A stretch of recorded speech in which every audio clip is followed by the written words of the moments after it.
Okay guys, as you just witnessed, I turned these 3 bowls on my lathe. Now I'm going to tell you right now, I am not a lathe guy.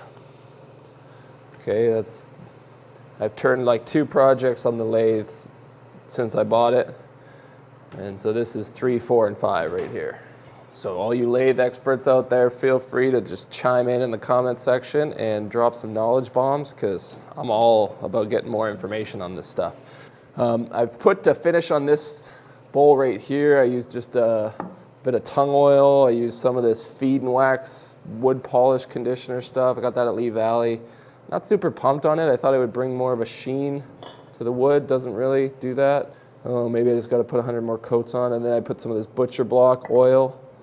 That's like a really nice penetrating oil. So it gives you a nice natural finish. It's still a bit tacky.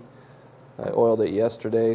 So other than like lacquer and polyurethane, I don't know how to get a really nice sheen on the wood. So I went and bought this stupid expensive epoxy resin, because these 2 bowls I turned here, they've got some soft spots because the wood is kind of spalted, and so the fungus has eaten away some of the wood. So I got to fill in a few little cracks here. So I'm going to try this epoxy resin clear coat. And I bought this extra turbo cure stuff, and that's going to cure it in really, I don't know, 20 minutes or something like that, depending on how much you put in.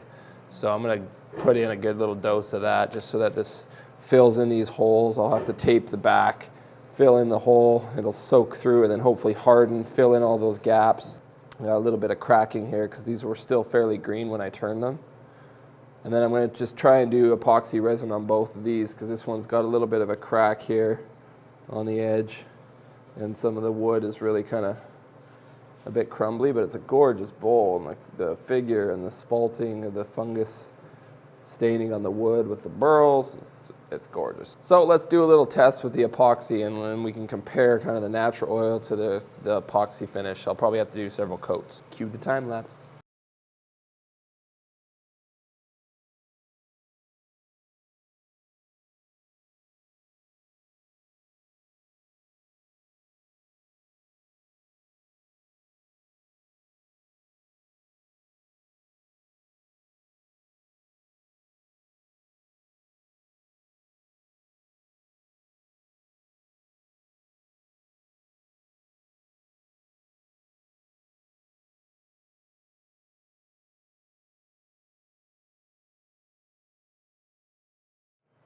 So fast forward a day, put this epoxy on. Ended up taking a lot longer to cure, even with this turbo cure. Maybe I didn't use enough of that. Whatever. Put another coat of this feed and wax stuff on here. And it looks nice and shiny when you put it on, but then it kind of dries to a matte finish. But I'm really happy with that. That looks really sexy to me. It's very natural, very organic, you know, food safe, no toxins. Healthy, spelthy kind of way of doing things. And I'm going to have to say that this is kind of which way I'm leaning here.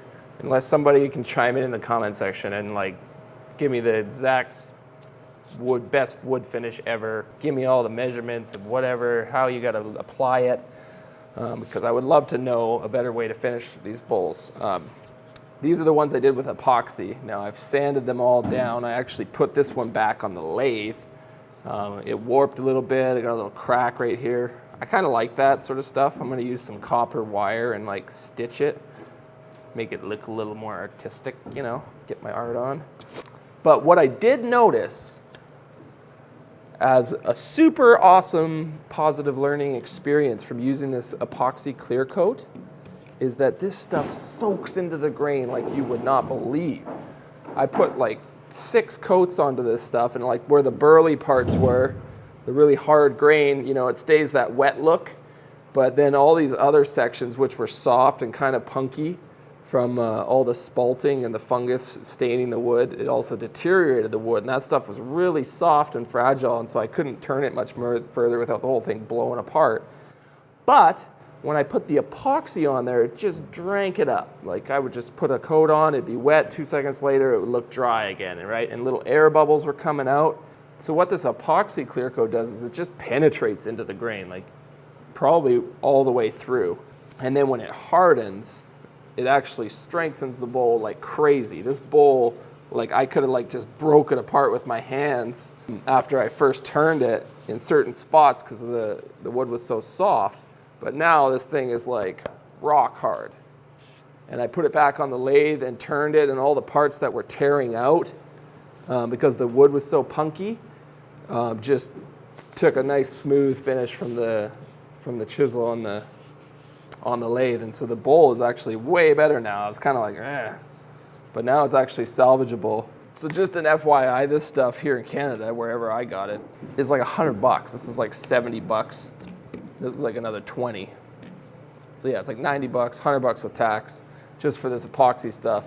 And this wood just drank it up. Like I used a quarter of this thing just on these two bowls. So definitely not a cost-effective way of finishing, but if you're working with some kind of sketchy wood that's got really beautiful grain but is kind of fragile like this, I highly recommend using this epoxy because it just stabilizes the crap out of the wood and makes it super hard. You can put it back on the lathe after you've done a coat, and then, or a couple coats and penetrated, and then you can return it, and all the spots that were kind of ripping apart will smooth right out.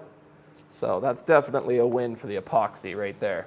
So those are your tips for this week. If you need to stabilize the wood that you're turning because there's sketchy spots in the wood, use the epoxy clear coat. But I don't recommend it as like a finish coat because it's just too glossy. So the only other stuff I have any experience with is this Butcher Block Natural Oil Finish by Watco. It's nice, it soaks into the grain really well. This feed and wax stuff is all right, but you don't really get a super good polish from it. So if you like that natural look, really satin, definitely brings out the grain. Go ahead and use this Feed and Wax by Howard. I got it at Lee Valley Tools. And the best part about making videos is that you guys get to chime in, so please leave your comments in this comment section below. If you got questions, ask questions. I'm sure there'll be all sorts of experts, whether they're self-appointed or actually experts, I can't say. But this is a great video to have a good dialogue in the comment section, and people can share the tips and what they've learned about wood turning and finishes, especially down below, okay? So I appreciate your feedback, guys. If you're not subscribed to this channel, what the hell is your problem? Like, I've been doing this for years now, and if you get with the program, okay? In other news, what's up? I've got these 3 bad boys now available in my tool store on my website. And that means that we're not going through Amazon anymore. We're stocking these directly now through the Samurai Carpenter's tool store. And so if you live in Canada or other places in the world where Amazon won't ship to, we'll ship to you, okay? So you can now get yourself a nice, this is the saw I recommend first for any of you guys getting into woodworking, or any of you guys that have been woodworking for a long time. If you don't have a Ryoba saw, which is 2-sided, it's got the cross-cut teeth on one side, ripping teeth on the other. So this is kind of the best bang for your buck. I love this little 9.5-inch blade, the small blade. It actually works on rather large material, and it's got a really nice fine teeth, so it leaves great cut. So this is the one that I recommend. So all you guys that are like, what should I get first? This is the one, the 9.5-inch Ryoba. And then we've got the ripping Dozuki saw. So when you're ripping along the lengthwise, doing dovetail cuts, this is great for dovetails. And then the Dozuki crosscut, which is great for all sorts of shoulder cuts for tenons, joinery, also works in dovetails. Which saw I'd recommend second? I would say the Dozuki crosscut. First, second, third. Samurai out.